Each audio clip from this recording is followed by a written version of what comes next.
വേറെ ഒരു വലിയ മിസ്റ്റേക്ക് ചെയ്യുന്നത് നമ്മളിതൊരു ബ്രോഡർ എക്സ്പെക്റ്റീവിൽ നമ്മൾ കാര്യത്തെ എടുക്കാൻ നോക്കും. ഞാൻ പറയുന്നത്, ഞാൻ റിപ്പീറ്റഡായിട്ട് പറയുന്നൊരു കാര്യമുണ്ട്, ഈ ഒരു സിറ്റുവേഷനിൽ നമ്മൾ കുറച്ചുകൂടെ സെൽഫിഷ് ആവണം. ഈ ലോകത്തുള്ള എല്ലാ പ്രശ്നങ്ങളും നമുക്ക് കൺട്രോൾ ചെയ്യാൻ പറ്റില്ല.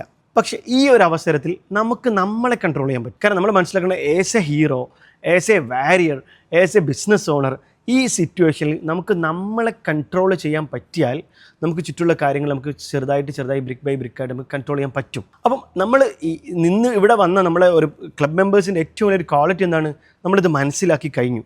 നമ്മൾ ഓൾറെഡി ആ റിയാലിറ്റി അക്സെപ്റ്റ് ചെയ്തത് കൊണ്ടാണ് നമുക്ക് ഏർലി മോർണിംഗിൽ നമ്മുടെ ഈ പുതിയ ഓരോ സെഷൻസിലേക്കും വരാൻ പറ്റിയത്. ഇത് ഇപ്പോഴും മനസ്സിലാക്കാത്ത ആളുകൾ നമ്മളെ ചുറ്റുമുണ്ട്. ഇപ്പോഴും 2 മണിക്കൂർ കൂടുതൽ ഉറങ്ങുന്ന ആൾക്കാരുണ്ട്. ഒരുപാട് ആൾക്കാർ പിന്നെ ഇത് ക്വിറ്റ് ചെയ്ത് പോയ ആൾക്കാരുണ്ട്. ഒരുപാട് ആളുകൾ ഡിപ്രഷനായി പോയ ആളുകളുണ്ട്. ഒരുപാട് ആളുകൾ ഇപ്പോഴും ടെൻഷൻ അടിച്ച് നിൽക്കുന്ന ആൾക്കാരുണ്ട്. ഇവിടെയാണ് നമുക്കിനി സ്കോപ്പ് വരാൻ പോകുന്നത്. ഇൻ ഫ്യൂച്ചറിൽ അല്ലെങ്കിൽ ഇങ്ങനത്തെ ക്രൈസിസും സിറ്റുവേഷൻസൊക്കെ സംഭവിക്കുമ്പം ഒരുപാട് ആളുകൾ വാനിഷ് ആയിട്ട് പോകും.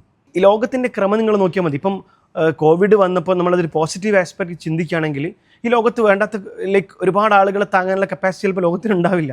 എല്ലാത്തിനും ഇപ്പം നമ്മൾ പ്രകൃതിക്കാണെങ്കിലും ഇതിൻ്റെയൊക്കെ ഒരു സന്തുലിതാവസ്ഥ ബാലൻസ് ചെയ്യണമെങ്കിൽ കുറേ ആൾ മരിക്കണം. ഇപ്പം പണ്ട് ചെറുപ്പത്തിൽ നമ്മൾ പഠിച്ചൊരു കവിത ഉണ്ടോ, ആൾക്കാർക്ക് ഓർമ്മ അറിയില്ല, കാലനില്ലാത്ത കാലം. അതായത് നമ്മളെ എന്താ പറയുക, മരണത്തിൻ്റെ ദേവത ഇല്ലാത്തൊരു കാലത്തെക്കുറിച്ച് നിങ്ങളൊന്ന് ചിന്തിച്ച് നോക്കുന്നുള്ള ഒരു കവിതയാണ്. അപ്പം നമ്മൾ വിചാരിക്കും ആളുകൾ മരിച്ചിട്ടില്ലെങ്കിൽ എന്താ സംഭവിക്കുക, മരിച്ചിട്ടില്ലെങ്കിൽ ഇവിടെ ഫുൾ പ്രശ്നമായിരിക്കും. നമ്മളൊക്കെ ജീവിക്കുകയാണെങ്കിൽ നമുക്ക് ഇതൊന്നും മാനേജ് ചെയ്ത് പോകാനാവില്ല. കുറേ ആളുകൾ മരിക്കണം, കുറേ ആളുകൾ ജനിക്കണം, കുറേ ആളുകൾക്ക് പലതും സംഭവിക്കണം, കുറേ ആളുകൾ ഇവിടെ ഹെൽപ്പ് ചെയ്യണം, ഇവിടെ എല്ലാവർക്കും ജീവിക്കണം. ഇത് സൃഷ്ടിച്ച അല്ലെങ്കിൽ ഇതിന് ഡയറക്റ്റ് ചെയ്യുന്നൊരു ഡയറക്ടർ ഉണ്ടാവുമല്ലോ, ഹൂവർ, നമ്മൾ പഠിച്ചവനെന്നോ ദൈവമെന്നോ ഈശ്വരനോ നമ്മൾ എന്ത് പേരിട്ട് വിളിക്കുന്ന ഒരു പവർ ഉണ്ടാവുമല്ലോ, പ്രകൃതിയെന്നോ വട്ടവർ. ആ ഒരു പ്രപഞ്ചത്തിൻ്റെ ഒരു ഡയറക്ടർക്ക് ഇതിനൊക്കെ ഒരു കറക്റ്റ് ഒരു പ്ലാൻ ഉണ്ടാവും. ആ പ്ലാനിൽ നമ്മൾ ബിലീവ് ചെയ്യുക and just try to control our things. ഇവിടെ നമ്മൾ കൺട്രോൾ ചെയ്ത് നമ്മളെ കയ്യിൽ കിട്ടണം, എങ്കിൽ മാത്രമാണ് നമുക്ക് ലീഡ് ചെയ്യാൻ പറ്റുള്ളൂ. ഈ ഒരു സമയത്ത് നമുക്ക് കിട്ടിയ അവസരം എന്ന് നമ്മൾ മെൻ്റലി അഫർമേഷൻ ചെയ്തേ പറ്റുള്ളൂ. നിങ്ങൾ ജസ്റ്റ് ഒന്ന് ഇന്ന് മുതൽ നിങ്ങളുടെ അഫർമേഷൻ ഒന്ന് മാറ്റി നോക്കൂ. നിങ്ങളെ വിളിച്ചിട്ട് ആളുകൾ ചോദിക്കും എന്താണ് പ്രശ്നം എന്ന് ചോദിക്കുമ്പോഴേക്ക് അയാളൊരു നെഗറ്റീവ് സൈഡും കൊണ്ടാണ് വരിക.